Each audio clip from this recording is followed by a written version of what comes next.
I'm Louisa Barton for the Horse Talk Show here at the Ocala Jockey Club. This weekend, of course, is the international 3-day event and Olympic qualifier. A really incredible place to be. We're thrilled to be out here with some of the top eventers in the country, if not the world.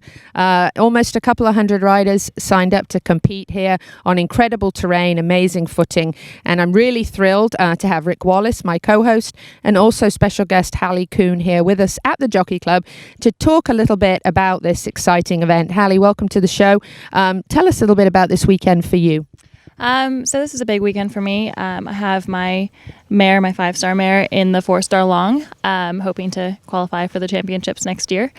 And I also have a really, really nice upcoming horse in the 4-star short. He's only an 8-year-old, and it's only going to be his really third advanced level. So, two very different circumstances, and I'm really looking forward to having to go with them both this weekend.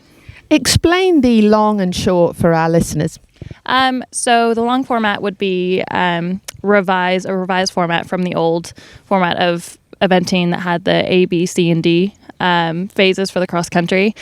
So these days it's really just a longer cross country course. It's about 3 minutes longer at least. So it's going to be much more of a fitness test, and also there are a lot more aspects to it, such as the vet check. They have to make sure your horse is sound and ready to compete, and a lot of people get very stressed out about that aspect of it, but it's a very, very important one. And it also, at these long formats, we have to run in the traditional format, so dressage first, cross country second, and show jumping on the last day. That was well done. Oh, thank you did good. So the short just does the dressage and then show jump and then cross country. So it's a little bit different that way. And I think now she gets to taste a little bit of. But are you doing the short on the mare? Short on the gelding, the 8-year-old, and the long on the mare. She gets both worlds this weekend. Yeah, it'll be interesting. That's awesome.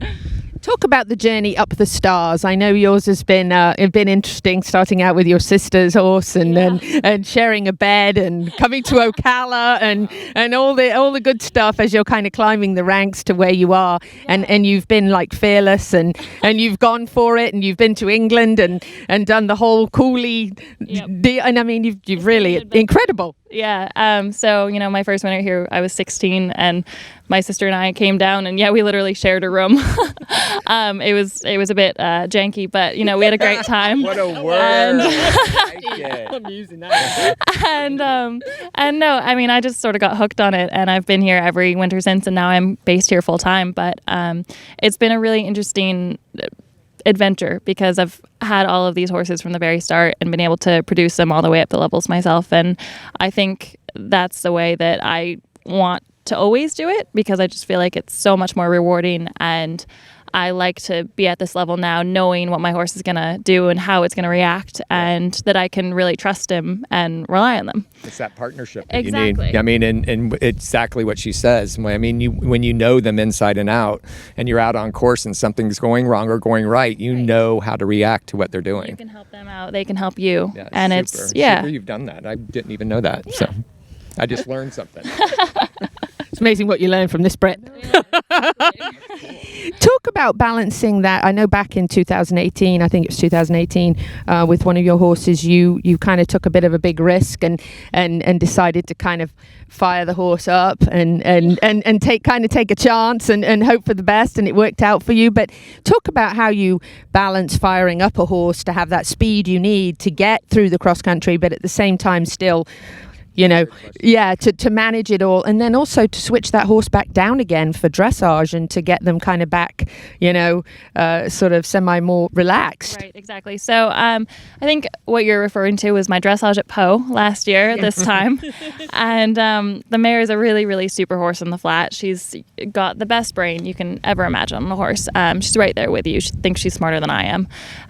But she, I just felt the pressure in a good way, and I think I'm much better as a competitor under pressure, and she was a bit behind my leg and just lacking that sparkle, and so I thought, why not really get into it and see what she can really do.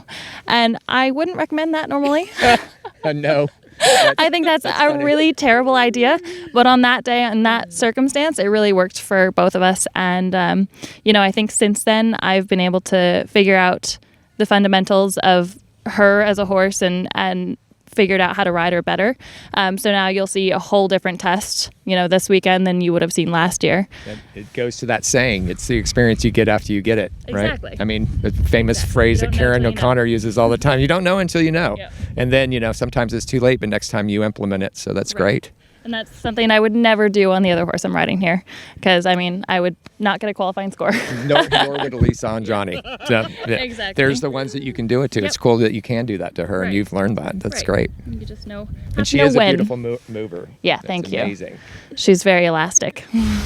So, anything else you'd like to add to tell us about this weekend? Anything special that you'd like to share with us, or even just a special story that something you've experienced that you can tell people up and coming in the sport? Because you're not a quitter, obviously. No, I don't really think anything in particular. I think it's very possible to not have everything coming into the sport and really, take your time and work hard at it and not rush things, but not give up, and you'll be able to make it. I've taken every horse from the beginning, and it's just been the best experience I could have ever hoped for. And they're not the nicest horses in the world, but when they have the ability to do it and the heart to do it, they want to do it for you. And when you believe in them, Exactly. right? Exactly. And that's a good point. I mean, it's amazing that if you believe in them and you think they are the best, they go out and do the best they can for you. It's amazing. They go out and prove it, right? Right. Well, we wish you the very, very best this weekend. I have a feeling we're going to see you doing very well and continue to do so. Yes. Really appreciate you taking the time to come and talk to us. Hallie Coon, Rick Wallace, and I am Louisa Barton for the Horse Talk Show at the Ocala Jockey Club.